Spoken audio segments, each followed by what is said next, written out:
Hola, don Leonzo, mucho gusto, un placer saludarte. Mi nombre es Natalia Lobo Meneses. Me siento muy afortunada de estar acá con uno de los mayores promotores del ajedrez mundial. Cuéntanos, ¿cómo te sientes? Bueno, muchas gracias, Natalia. Me siento magníficamente bien. Es mi cuarta visita a Costa Rica, si no recuerdo mal, y es un país fascinante desde muchos puntos de vista. Y si hablamos de ajedrez en concreto, el hecho de que aquí ya hayáis conseguido una declaración oficial del gobierno, que además pasó por el Parlamento, donde se promueve la introducción del ajedrez como herramienta educativa en las escuelas, pues convierte a Costa Rica en uno de mis países preferidos, tanto en lo personal como en lo profesional, porque en los últimos 25 años aproximadamente yo dedico mucho tiempo de mi vida profesional a fomentar el ajedrez como herramienta educativa. Bueno, bienvenido y que disfrutes de tu estadía acá en Costa Rica. Y correcto, quiero empezar esta entrevista desde ya agradecerte por las respuestas que nos vas a brindar. Y conforme a eso que hablábamos del proyecto 22115 que propone enseñar el ajedrez en la escuela, ¿nos podrías explicar por qué es importante el ajedrez en la educación? Yo desde hace bastantes años, antes de la pandemia, estoy convencido de que cada día en el mundo hay más gente que piensa menos, por una serie de razones acumuladas. El mal uso de las redes sociales, la pésima calidad de muchos programas de televisión que en algunos países como agravante, por ejemplo el mío en España, se emiten en horario infantil, la desigualdad creciente que con la pandemia ha crecido más, las prisas con las que vivimos en los países desarrollados. Por tanto, qué mejor momento que este para promover un juego que enseña a pensar y que además está de moda en gran parte del mundo por una suma de dos factores importantes: el tremendo éxito de la serie Gambito de Dama, que hasta su emisión era la serie más vista en la historia de Netflix, y paradójicamente la propia pandemia, que para el ajedrez ha sido muy buena, porque bien sea por internet, el ajedrez es el único deporte, casi el único deporte que se puede practicar por internet, o bien sea en el tablero físico de toda la vida, millones de personas en todos los continentes se pusieron a jugar al ajedrez cuando estaban encerrados. La gran pregunta ahora es, ¿sabremos aprovechar ese momento desde el punto de vista del mundo del ajedrez? ¿Seremos capaces en el mundo del ajedrez de aprovechar este momento de oro que vive el ajedrez? Pero sin duda alguna, la manifestación más importante de lo que debemos aprovechar es el ajedrez como herramienta educativa, que además está avalada por estudios científicos serios y numerosos y experiencias internacionales sólidas también durante mucho tiempo en países de culturas muy distintas. Ahora que mencionas ajedrez educativo, ¿qué enfoques? Sabemos que hay diferentes enfoques, el competitivo, pedagógico, terapéutico, amateur. ¿Cómo podrías explicarnos las diferencias de estos enfoques?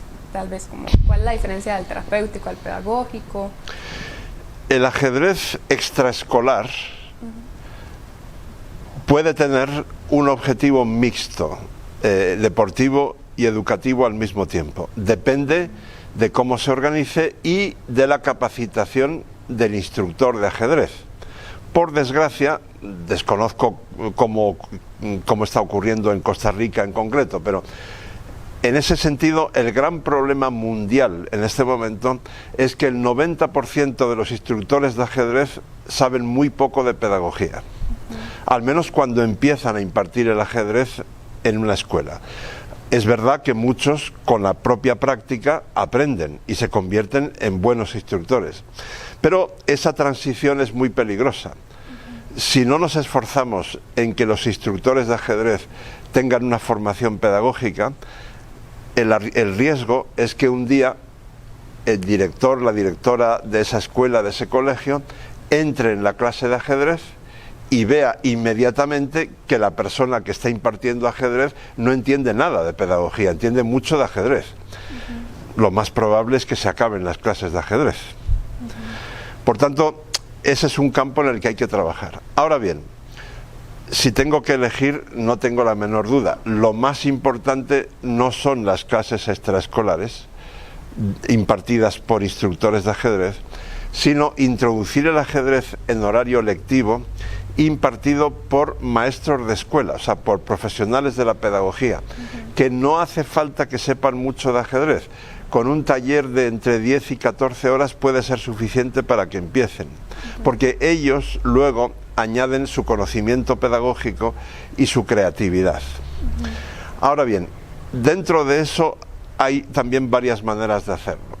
Lo que yo veo en las redes sociales que la gente pide, los aficionados al ajedrez piden, es que el ajedrez sea una asignatura obligatoria. Bueno, yo lo siento mucho, pero no puedo recomendar eso, al menos no desde un primer minuto. Puede ser incluso contraproducente pretender eso. ¿Por qué? Cuando yo la última vez fue ayer en Trinidad y Tobago con altos cargos del Ministerio de Educación. Y muestro los estudios científicos, las largas experiencias internacionales. Llego a un punto en el que me suelen interrumpir. Me ocurrió también en Panamá con la ministra de Educación de Panamá. Me interrumpen con lo que yo llamo la pregunta del $1.000.000, que es, muy bien, ya estoy convencido, convencida de que el ajedrez es una herramienta educativa magnífica, pero ahora dígame, ¿qué quito del currículo para poner ajedrez en su lugar? Y mi respuesta es nada. Al menos en un primer estadio, en una primera fase, no tiene que quitar nada. Porque el método que mejor está funcionando en miles de escuelas públicas y colegios privados, por ejemplo en España, pero en muchos más países también, como Hungría, algunas provincias argentinas, en Uruguay, en partes de Alemania y en más países, es el método transversal e interdisciplinar. ¿Qué quiere decir eso? Transversal quiere decir especialmente mezclar el ajedrez con la inteligencia emocional, que es transversal a todas las asignaturas y es importantísima en la educación innovadora del siglo XXI. Hoy los docentes que se precien de serlo y quieran estar al día necesitan tener o un máster o algún tipo de formación en inteligencia emocional. El ajedrez encaja con la inteligencia emocional como un guante. Esto está muy demostrado, no tengo la más mínima duda. Ahora, interdisciplinar significa utilizar el ajedrez sin quitarle una hora a nadie en clase de matemáticas o dar el ajedrez en inglés o en el idioma extranjero, utilizarlo en clase de lengua, en clase de historia, porque el ajedrez tiene más de 1500 años de historia documentada. En un colegio o escuela donde el ajedrez sea popular entre los alumnos, tú puedes explicar gran parte de la historia universal en paralelo con la historia del ajedrez. En fin, en realidad se puede utilizar transversalmente en casi todas las materias, incluida la educación física también. Lo que está ocurriendo cada vez con más frecuencia es que después de 2 o 3 años de utilización de ese modo, la propia comunidad educativa, el claustro de docentes, los directores de las escuelas, las autoridades educativas, llegan a la conclusión, ellos, no nosotros presionándolos, sino ellos por sí mismos, llegan a la conclusión de que el ajedrez necesita su propia hora para trabajar los objetivos pedagógicos apropiados, según estemos hablando de educación preescolar, de primaria o de secundaria. Eso me lleva a otra pregunta. ¿Cómo podemos hacer con los docentes que en este momento no conocen de ajedrez? Voy a hacerte 2 preguntas. ¿Cómo podemos crear una alianza con los ajedrecistas que tal vez no saben cómo enseñar y con los docentes que tal vez no saben cómo jugar ajedrez? ¿Cómo podemos crear esa alianza y que sea una sana convivencia, verdad? Que es todo un desafío.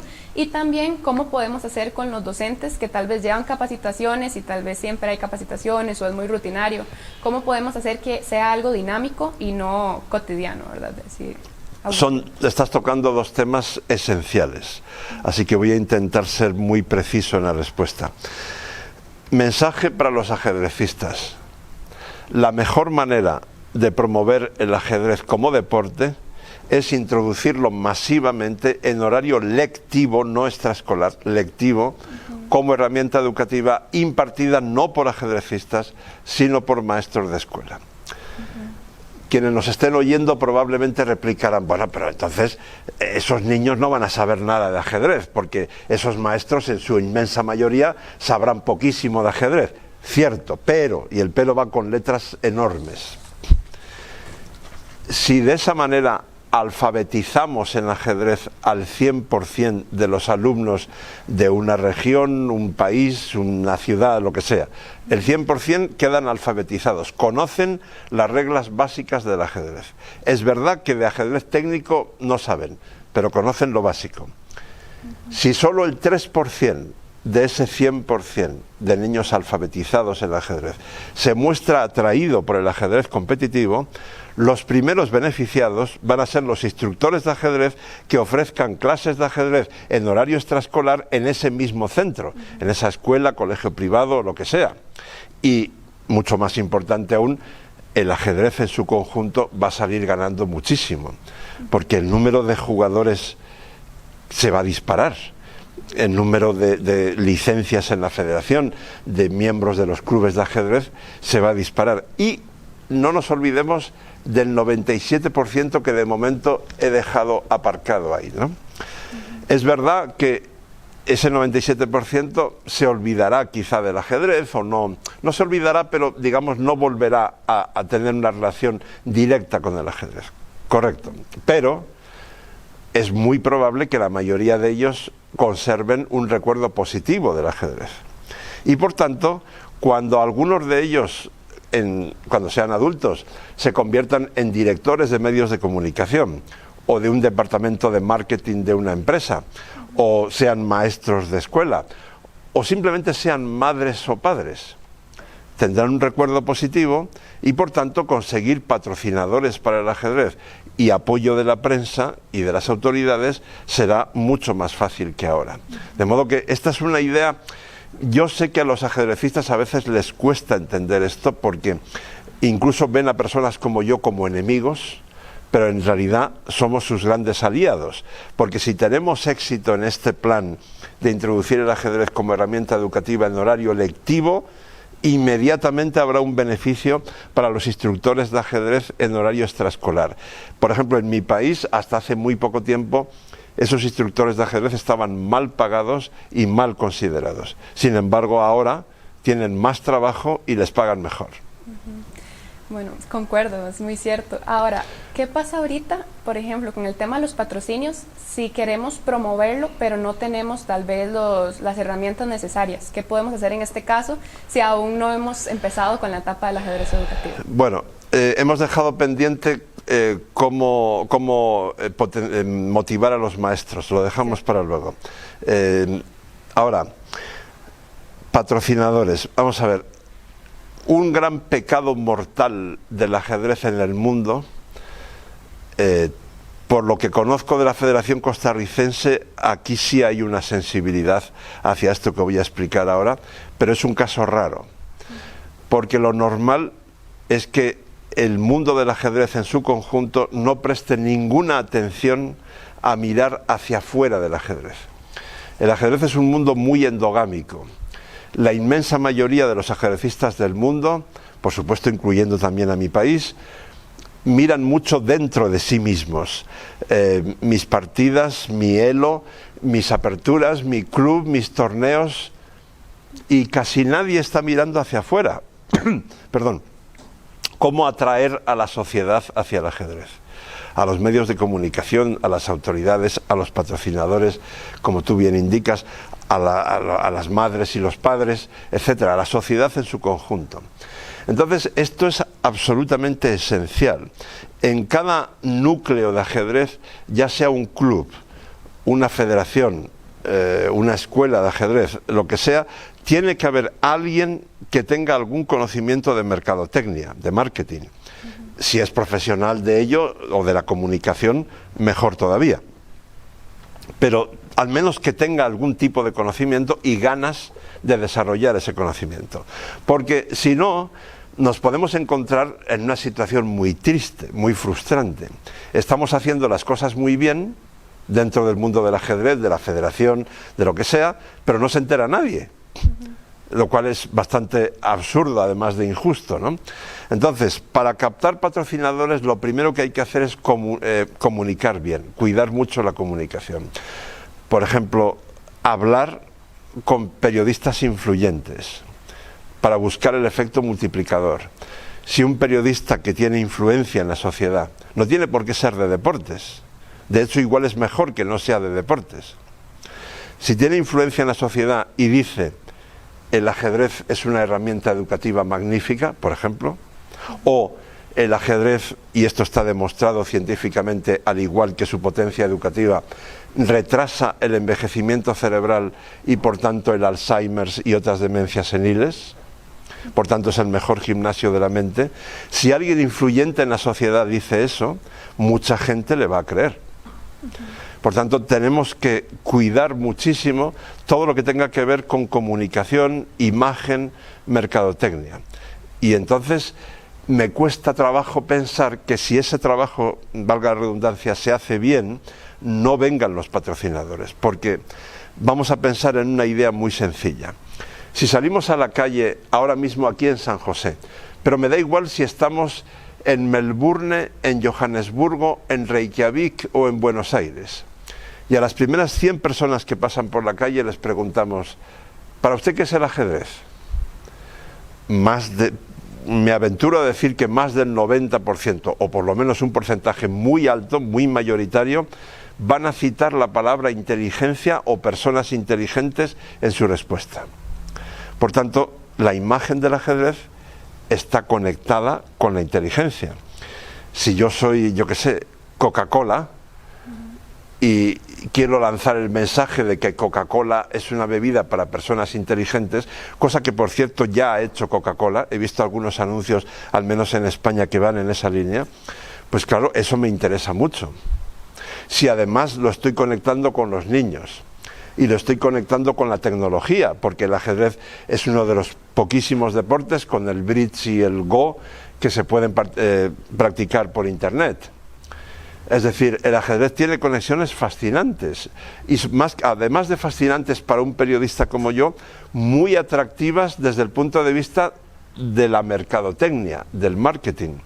Lo que pasa es que, hablando en general, a nivel mundial, no hemos sabido venderlo. Esa es nuestra gran culpa. Para romper con este mito de que el ajedrez es aburrido, volvemos a la pregunta de cómo motivar a los docentes. Exacto, y la conexión que haces es excelente, porque hay dos ideas tan falsas como extendidas sobre el ajedrez. Podemos afirmar con poco riesgo de equivocarnos que más del 90% de los docentes en todo el mundo creen dos cosas: una, que el ajedrez es aburrido, y dos, peor todavía, que es muy complicado solo para personas muy inteligentes. Y entonces, como yo no soy inteligente, dice un docente cualquiera de cualquier país, me parece muy bien que mi gobierno, mi escuela, mi ciudad promuevan el ajedrez, pero eso no es para mí, porque yo no soy muy inteligente. Ese hielo que es un iceberg en realidad, hay que romperlo, pero violentamente. Es decir, hay que pensar, y esto nos lleva, nos lleva de nuevo a la comunicación, hay que pensar cómo rompemos ese hielo, porque en realidad es muy fácil. Es decir, es tan fácil como explicar: yo, que llevo 50 años conectado con el ajedrez, no me he aburrido nunca en mi vida. Si el ajedrez no te gusta, pues evidentemente eso es muy respetable. Si no te gusta, pues ¿qué le vamos a hacer? Pero si te gusta, es que no te vas a aburrir nunca en tu vida. O sea, es justo lo contrario de lo que la gente cree. En cuanto a que es muy complicado, bueno, claro, ser profesional de la maratón es dificilísimo. Tienes que nacer con unos genes específicos y entrenarte como un animal, llevando tu cuerpo al límite humano durante muchos años. Eso es dificilísimo para muy pocas personas. Igual que ser gran maestro de primera fila mundial en ajedrez, efectivamente. Pero bueno, ¿es que todos queremos ser grandes maestros? No, supongo que estamos hablando del ajedrez como pasatiempo divertido o como herramienta educativa en las escuelas. Bueno, para eso lo puede hacer cualquiera. Es más, por ejemplo, si mantenemos la metáfora, la comparación con el atletismo, para correr por la calle no sirve cualquiera, porque tienes que tener una cierta condición física. Sea cual sea tu condición física, tú puedes divertirte con el ajedrez y aprender las reglas básicas es una cuestión de muy pocas horas. Por tanto, si estas verdades son irrefutables y muy fáciles de explicar, lo único que tenemos que encontrar es cómo lanzarlas a la sociedad. ¿Cuál es el canal? Periodistas influyentes, campañas de comunicación, en fin, hay múltiples maneras de hacerlo, en cada país puede ser más conveniente una que otra, pero esto no es tan difícil, pero nos lo tenemos que marcar como una prioridad absoluta. Así es, el ajedrez es un deporte universal, ¿verdad? No importa el género, la edad, la nacionalidad. También eso, bueno, mientras hablamos acá, coméntanos un poco cómo es el ajedrez ahorita en España, porque también hemos escuchado que países como Argentina o España, que tienen el ajedrez en la escuela, son todo un ejemplo para países como Costa Rica. ¿Cómo se ejerce en este momento? ¿Cómo es el ajedrez en la escuela? Cuéntanos. Bueno, en España, para que la gente entienda el contexto, por qué España está en la vanguardia mundial del ajedrez educativo y también del deportivo, porque desde el año 88 es el país del mundo que organiza más torneos internacionales cada año. ¿Por qué? Pues por algo muy concreto. En 1987 se jugó en España el cuarto duelo Karpov-Kasparov. Karpov y Kasparov, sobre todo para los más jóvenes, mantuvieron la mayor rivalidad en la historia de todos los deportes, no solo en el ajedrez. Y además con un simbolismo político, no solo extraajedrecístico, incluso extradeportivo, que hizo que esa rivalidad fuera súper atractiva para los medios de comunicación generales. Porque Karpov y Kasparov eran dos símbolos de dos maneras totalmente opuestas de entender la vida en el país más grande del mundo, la Unión Soviética, que empezaba a caerse a pedazos poco a poco. Su rivalidad sobre todo fue entre los años 85 y 90 y la URSS se desintegra a finales del 91. Entonces, la simbología política era tal, porque Karpov representaba a la vieja guardia comunista y Kasparov era el símbolo de lo que se llamó la perestroika, o sea, el espíritu renovador de Mikhail Gorbachev, que eso era súper atractivo, tanto, además de que desde el punto de vista puramente deportivo eran dos grandísimos campeones y estaban muy igualados.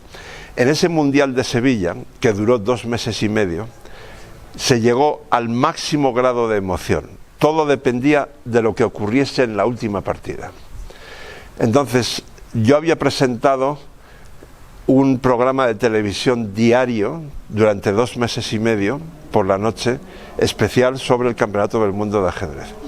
Y el Campeonato del Mundo había aparecido incluso en primera página en casi todos los medios españoles, también radios, televisiones, etcétera, durante 2 meses y medio, más los años anteriores, porque estamos hablando del 87, pero estaban jugando desde el 84, ¿no? Bien, ¿qué ocurrió? Que Televisión Española decidió retransmitir en directo la última partida entera. En principio, yo era el locutor principal, me dieron la instrucción de que íbamos a ir compatibilizando el ajedrez con un torneo de golf muy importante que había y la final de la Copa Davis de tenis que se jugaba en Suecia. Al cabo de un par de horas, el número de gente que llamaba a la centralita de teléfono de Televisión Española era tan grande y todos pedían que se olvidasen del tenis y del golf, que lo que les interesaba era el ajedrez, que me dijeron: solamente cortamos para publicidad, vas hasta el final de la partida sin tenis y sin golf. Llegamos a tener 13 millones de espectadores, solo en España. Eso, en la historia de la televisión española hay muy pocos acontecimientos, no sé, cuando España ha ganado la Copa del Mundo de fútbol, cosas de ese calibre, que hayan tenido más de 13 millones de espectadores. Entonces, claro, puedo asegurar que de esos 13 millones, el 90% no tenían ni idea de ajedrez. Pero necesitaban saber quién de los dos ganaba, porque simpatizaban con Karpov o con Kasparov por las razones que fueran. Y entre esos 13 millones, al igual que decíamos antes sobre el 97% de los niños alfabetizados, obviamente había personas con puestos muy influyentes en la sociedad. Y entonces para los organizadores de torneos, a partir del año 88, fue mucho más sencillo conseguir patrocinadores para el ajedrez. Ahora, en cuanto al ajedrez educativo, ahí tenemos que hablar de lo que yo llamo el milagro del Parlamento español el 11 de febrero de 2015. Siguiendo una recomendación del Parlamento Europeo en 2012, se produjo el milagro, porque no sé cómo será en Costa Rica, pero en España, si todos los partidos políticos, sin excepción alguna, se ponen de acuerdo en algo, es un milagro. Yo estuve tentado de llamar al Vaticano esa misma tarde para reportar un milagro. Entonces, hay que matizar que esa resolución era simplemente una recomendación, porque en España las competencias de educación están transferidas a los gobiernos regionales. Tenemos 17. Pero de los 17, en los 3 años siguientes, 10 introdujeron ya el ajedrez en horario lectivo. Se puede criticar quienes lo hacen mejor que otros, pero hay algunas, algunas regiones que lo están haciendo realmente muy bien. Y hay algunas más que ya después de la pandemia están pensando en añadirse a ello. Entonces, bueno, eso es lo que explica que España esté también en la vanguardia mundial en cuanto a ajedrez educativo y también social y terapéutico, porque se emplea para retrasar el envejecimiento cerebral, está en cárceles o en centros de reclusión para personas jóvenes, con TDAH, con personas con autismo, parálisis cerebral grave, síndrome de Down, por supuesto ciegos y otros discapacitados, etcétera, ¿no? Entonces, bueno, es una situación de privilegio que esperemos que dure mucho. Ahora te hago otra pregunta tal vez no tan agradable. ¿Cuáles son los retos o desafíos que hay actualmente y que tal vez aún no se han alcanzado, que hay en España? ¿En el ajedrez educativo o en el deportivo? En el educativo. Coordinar mejor todo, es decir, evitar errores que claramente han llevado a fracasos. De las 10 regiones que te he mencionado, hay 5 que son verdaderos modelos para el resto del mundo, y no lo digo yo, lo dice la FIDE, que las ha etiquetado como modelos para el resto del mundo, que son Cataluña, Aragón, Andalucía, las Islas Canarias y las Islas Baleares. Pero hay otras 5 que han hecho mal algo, que son Galicia, Cantabria, Navarra, Madrid y Murcia. Por ejemplo, Galicia fue la primera en hacerlo. El Parlamento gallego, inmediatamente después del Parlamento español, decidió introducir el ajedrez en horario lectivo. ¿Pero cómo? Empezando por secundaria, es decir, empezando la casa por el tejado. Ojo, no pretendo decir, que nadie me interprete mal, que el ajedrez no funciona en secundaria. Claro que funciona. Tú puedes trabajar en secundaria objetivos pedagógicos muy importantes a través del ajedrez: pensamiento flexible, pensamiento crítico, autocrítica, toma de decisiones razonada, etcétera. Pero o lo haces muy bien si es que empiezas en secundaria, o es mucho mejor empezar más abajo, en primaria, o todavía mejor en preescolar. Y entonces esos niños y niñas, cuando llegan a secundaria, van a recibir el ajedrez educativo como algo natural. Por cierto, el índice de satisfacción, esto creo que es un dato importante, el índice de satisfacción entre los docentes españoles que ya llevan años utilizando el ajedrez educativo es de más del 80% en primaria y más del 90% en preescolar, donde casi todas son mujeres. Esto me parece muy significativo. Si a alguien le sorprende, aclararé que no pretendo que los niños de 2 o 3 años jueguen partidas de ajedrez, no estoy tan loco por el ajedrez como eso, pero afirmo rotundamente que el ajedrez en un tablero gigante de suelo, combinado con música y danza, permite trabajar objetivos pedagógicos importantísimos en esa etapa escolar. Voy a citar, puedo citar unos 10 de memoria, aunque habría bastantes más, ¿no? Seriación y clasificación, que se pueden trabajar desde los 2 años, lateralidad, psicomotricidad, memoria, atención, concentración, diagonal, horizontal, vertical, respeto por las normas, respeto por el compañero y control del primer impulso, que en el siglo XXI es importantísimo, porque que levante la mano aquel de ustedes que alguna vez no haya escrito algo en WhatsApp o en cualquier red social, le ha dado a Enter, a enviar, y nada más hacerlo ha dicho ¡ay, ay, lo que estoy haciendo! Y ha ido corriendo a borrarlo. Ese es el control del primer impulso. Y si lo trabajamos desde los niños más pequeños, a través del ajedrez, pues mucho mejor. Muy interesante esto de lo que hablas, porque también nos lleva a lo que son las funciones ejecutivas, que es toda la capacidad de nosotros aprender a aprender y ver en qué estamos fallando. Ahora, esto me lleva a otra pregunta también. Antes mencionabas como las personas con trastorno del espectro autista, o déficit de hiperactividad. ¿De qué manera se ha comprobado que el ajedrez ayuda? Bueno, en algunos casos de personas, digamos, grupos de personas especiales, hay estudios científicos serios y aplaudidos por la Academia Internacional.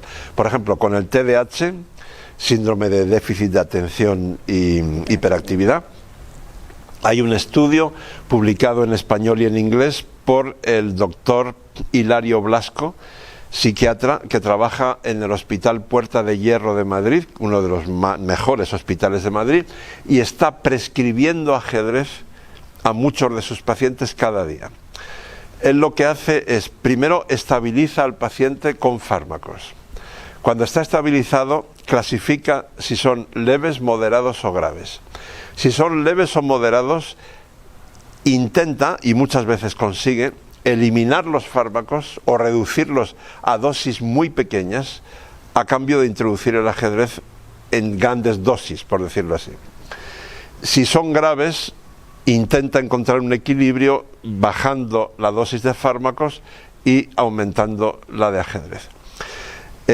Este estudio científico, sus conclusiones coinciden plenamente con testimonios que me han dado madres y padres en diversos países, obviamente no se conocen entre sí, y todos me han dicho lo mismo, casi con las mismas palabras.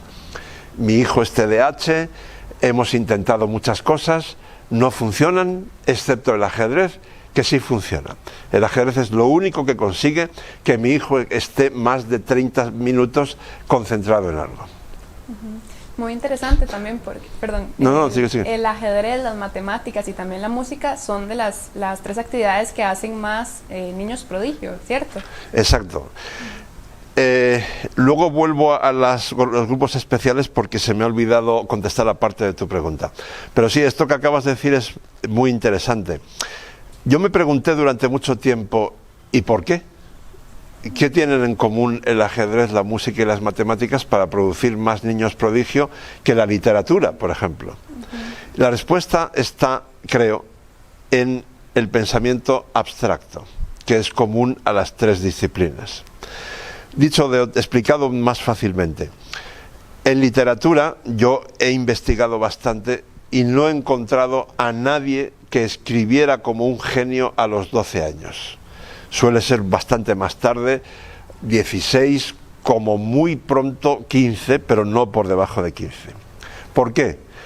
Porque aunque tú hayas nacido con los genes de un escritor genial, hasta que no hayas leído y vivido lo suficiente, es imposible que escribas como un genio. En cambio, en ajedrez, en música y en matemáticas, por supuesto, no voy a negar yo eso, la experiencia es muy importante, pero no es imprescindible para que el talento deslumbre desde una edad muy temprana. Mozart en la música, Gauss, y hay unos cuantos ejemplos más en matemáticas. En ajedrez ahora tenemos muchos porque las computadoras han avanzado tanto que yo diría, esto que voy a decir ahora no lo tengo comprobado científicamente, pero no creo que me equivoque mucho si digo que lo que yo aprendía con la tecnología de hace 45 años, en un mes, los niños de hoy lo aprenden en un día con la tecnología de hoy. Entonces, claro, eso hace que los niños precoces en ajedrez sean cada vez más jóvenes. Fischer fue gran maestro a los 15 años y aquello era una noticia, era un boom mundial. Ahora la lista de grandes maestros menores de 15 años es enorme, ¿no? Sí. Si te parece, volvemos a lo de los grupos especiales de personas. Espectro autista, por ejemplo, que incluye el síndrome de Asperger. A que yo sepa, ahí todavía no hay un estudio científico, pero sí hay suficientes experiencias como para decir que muy probablemente el ajedrez es muy apropiado para esas personas. Y una vez más nos podemos preguntar por qué. Y yo creo que tengo la respuesta. Para una persona con autismo es muy difícil comunicarse contigo de manera normal, hablando como tú y yo estamos haciendo ahora. Y también les cuesta mucho tocar a otra persona, ¿no? El ajedrez les permite expresar su creatividad y su forma de ser sin tocar y sin hablar. Entonces lo que ocurre es que después de unas cuantas horas o días, o en fin, de un cierto tiempo, jugando al ajedrez con esa persona, es probable que se abra a ti, porque estás rompiendo el muro de incomunicación, digamos la timidez patológica, para entendernos, que pueden tener esas personas, ¿no? Yo creo que tiene mucho que ver con eso, aparte de que muchas personas del espectro autista, y creo entender que especialmente con síndrome de Asperger, son muy inteligentes, con lo cual el ajedrez puede ser muy apropiado para ellas, igual que para las personas superdotadas o de, ¿cómo se dice eso de otra manera?, de grandes capacidades, porque el ajedrez cumple muy bien aquello que decía Sócrates, el famoso filósofo griego: solo sé que no sé nada. A medida que vas aprendiendo mucho, te vas dando cuenta de que te falta muchísimo por saber. Por tanto, el ajedrez es un reto infinito. Nunca te vas a aburrir con el ajedrez, siempre vas a aprender cosas nuevas, y eso conecta además con una frase que me gusta mucho de un colega mío de los Países Bajos, neerlandés, que se llama Hans Rey, gran maestro y periodista, que dice: el ajedrez es tan rico que una sola vida no es suficiente para disfrutarlo entero. Muy cierto, el aprendizaje es infinito, siempre. Antes que mencionaba la tecnología, ahora te voy a hacer otra pregunta. Actualmente a la generación digital de niños y jóvenes se les está impulsando las carreras profesionales con temas STEM, empresas de alta tecnología que son y serán de alta demanda. ¿Cómo el ajedrez puede impactar en la mentalidad de los estudiantes siendo una generación tan digital? Pues mira, te contesto rotundamente, de manera maravillosa. ¿Y por qué soy tan rotundo? Bueno, porque he visto muchos ejemplos, pero es que el más reciente es de la semana pasada, y muy cerca de aquí, en el departamento atlántico de Colombia, entre Barranquilla y Cartagena. Allí, hace 8 meses, solamente 8 meses, fui con mi compañera profesional, Lorena García, que es psicopedagoga, más de 25 años de experiencia en las aulas, es la directora del programa oficial del gobierno de las Islas Canarias que he mencionado antes, etcétera. Y fuimos y dimos un taller, también con Adriana Salazar, la experta colombiana, sobre todo en ajedrez preescolar. Entre los tres dimos un taller de menos de 15 horas a unos 50 docentes, para empezar una experiencia piloto.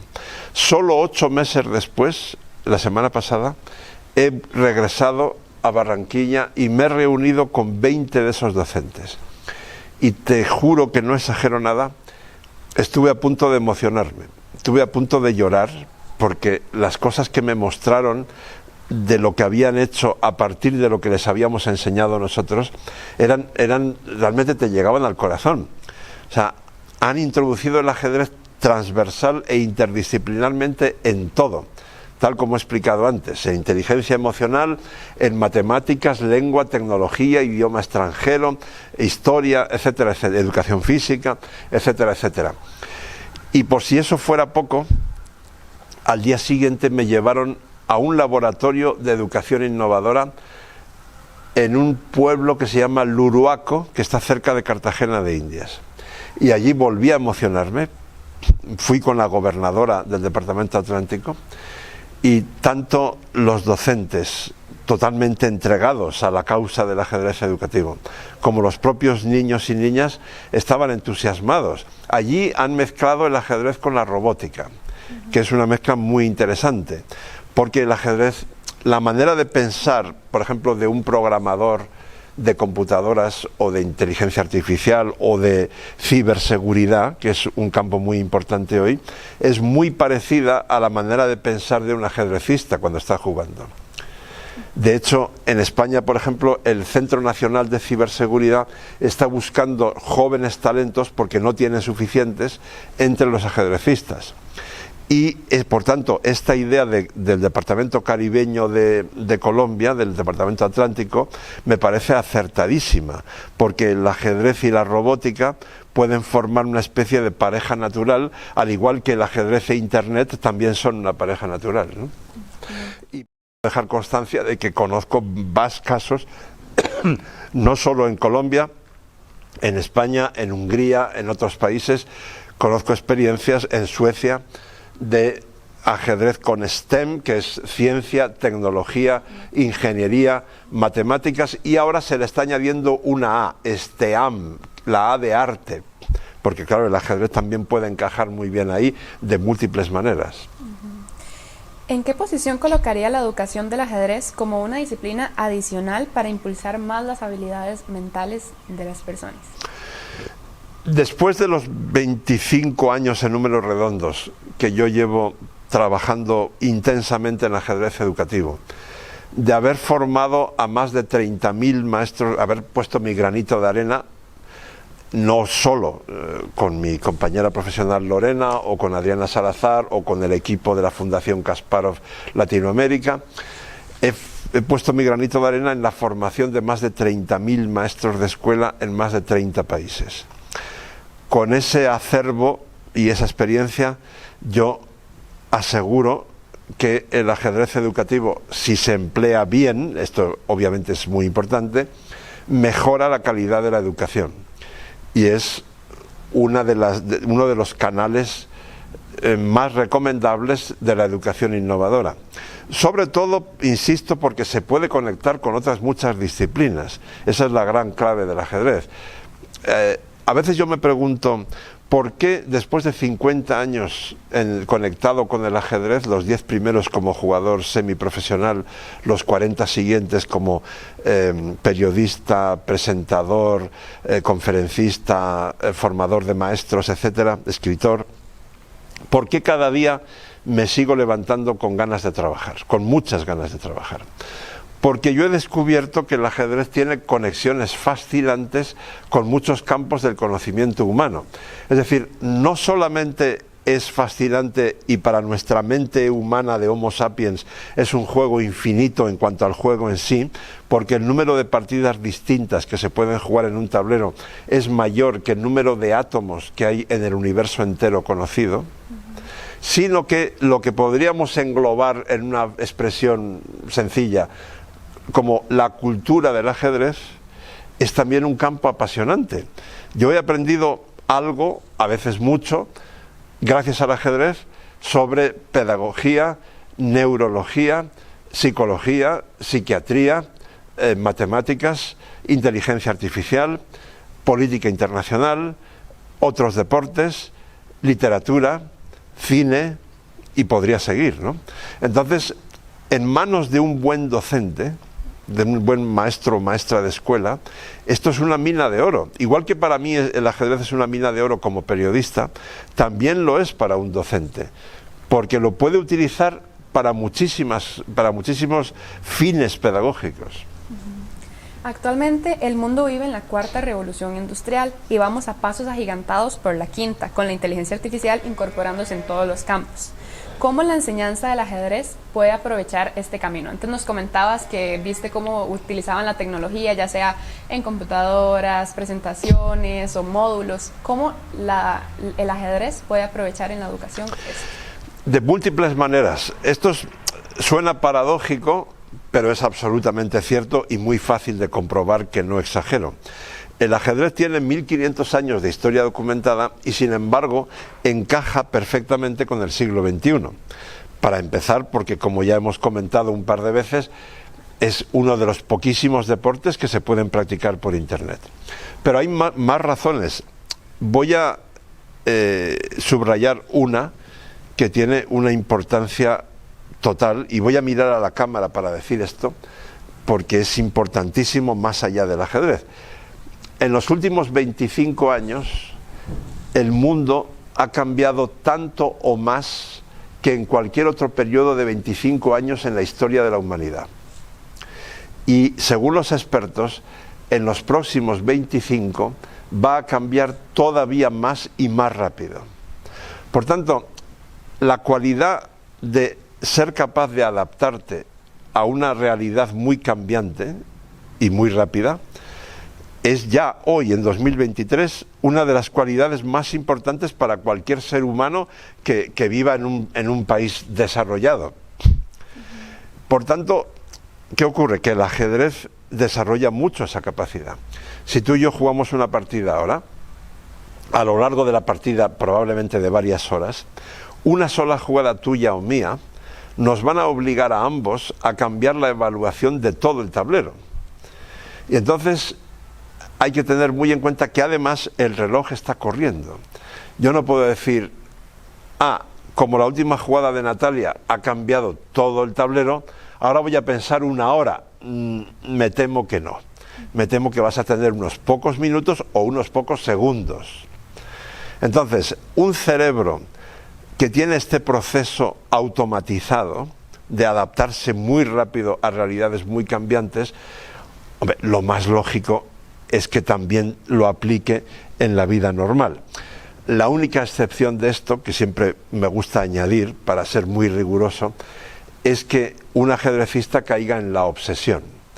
Si en su vida solo hay ajedrez, no hay dónde aplicar lo mucho que el ajedrez le enseña. Pero bueno, los casos de obsesión son muy minoritarios, tanto en niños como en adultos, y además se pueden prevenir o vigilar bastante fácil, ¿no? Muy interesante esto que nos comentas, y también hay que tener, como dices, ¿verdad? Hay un balance entre, por ejemplo, la tecnología y aprender a pensar, que era lo que hablábamos al inicio, que hoy en día muchas personas ya no quieren pensar, y es muy importante la función ejecutiva de la metacognición, que nos enseña a aprender a aprender. Exacto. Ahora, para ir concluyendo esta entrevista, como última pregunta, necesitamos fomentar el ajedrez en nuestras escuelas acá en Costa Rica, y aún estando bastante limitados para obtenerlo, ¿qué consejos nos das para adquirir resultados que han tenido países como el tuyo? Bueno, comunicación. Ese es el principal consejo. Tenemos argumentos poderosísimos para convencer a todo el mundo. Hay un temor. Normalmente, cuando hablábamos antes de cómo motivar a los maestros, lo difícil no es convencerlos cuando te están escuchando. Lo difícil es que se sienten a escucharte. Es decir, una vez que un maestro viene a un seminario, un taller o una conferencia mía o de un grupo donde yo esté, los argumentos que tenemos son tan convincentes que yo puedo asegurar que un porcentaje muy grande de los docentes que vengan, como mínimo se van a marchar con la semilla de la duda, como mínimo van a pensar, pues mira, el ajedrez es mucho más interesante de lo que yo pensaba como herramienta educativa. Porque, por ejemplo, a un maestro que se dedica a las matemáticas, yo le voy a enseñar, o alguno de mis compañeros le va a enseñar ejemplos muy concretos de cómo una gran parte de la geometría, de la aritmética o del álgebra se pueden explicar muy bien a través del ajedrez. Y esa persona, cuando vea estos ejemplos, va a decir, anda, pero si esto entonces puede ser una herramienta profesional muy buena para mí. Pero eso jamás lo habían pensado. Tenían la idea del ajedrez como algo complicadísimo, aburrido, etc., ¿no? Por tanto, si lo difícil es que se sienten a escucharte, la clave está en la comunicación. Tenemos que pensar en un plan de comunicación que por lo menos haga el clic en esas mentes, no solo en los docentes, en la sociedad en general. A mí me ocurre lo mismo con las autoridades educativas, pero con una diferencia, un matiz muy importante. Si por ejemplo estoy con un ministro de educación, no importa qué país, y ese ministro o ministra es un político aterrizado en educación, como podría estar en transportes o en agricultura, entonces me cuesta mucho más convencer. Pero si es una persona que ha pasado toda su vida en la educación, que es vocacionalmente educadora esa persona, entonces es bastante fácil convencer, sobre todo por el factor sorpresa, porque lo que ellos esperan que yo explique no es lo que ellos escuchan. Lo que ellos escuchan es muy sorprendente y por tanto es relativamente fácil convencer. Okay. Bueno, muchísimas gracias por tu tiempo y por aclararnos tantas preguntas. No sé si hay algo último que quieras decir, tal vez despedirte o... Bueno, quizá los que escuchen esta entrevista echen de menos que no digamos nada negativo, ¿no? Hay un temor, y es que la enorme influencia de las computadoras puedan terminar con el ajedrez como deporte por medio de las trampas. Dentro de, según los expertos, menos de 10 años, nos van a insertar un chip en el cerebro. Al principio será a través de algo intermedio, es decir, unas gafas, una diadema o lo que sea. Pero después será ya directamente el chip insertado. Eso será muy bueno, por ejemplo, para detectar un cáncer desde el minuto 1.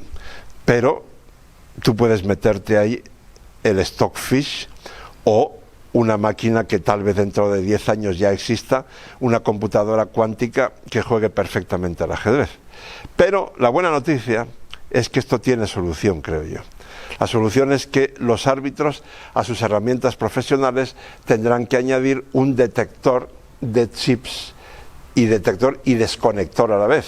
Es decir, lógicamente esos chips se podrán desconectar desde fuera por si se estropean o tienen una avería. Y por tanto existe el problema, pero existe la solución. Y en cuanto a Costa Rica en concreto, pues vuelvo, a los periodistas nos gusta terminar un artículo tal como lo hemos empezado. Costa Rica en este momento está, en términos de Fórmula 1, casi en la pole position, porque habéis conseguido algo que pocos países tienen, que es una decisión gubernamental y parlamentaria. Ahora la gran pregunta es, ¿cómo? Ya han decidido que el ajedrez se introduzca en las escuelas, pero ¿cómo? Y el cómo es lo que creo que esta conversación que acabo de tener con Natalia pues da algunas pistas sobre cuál es la manera que mejor está funcionando en otros países. Muchísimas gracias. Encantado. Un placer conocerte. Igualmente.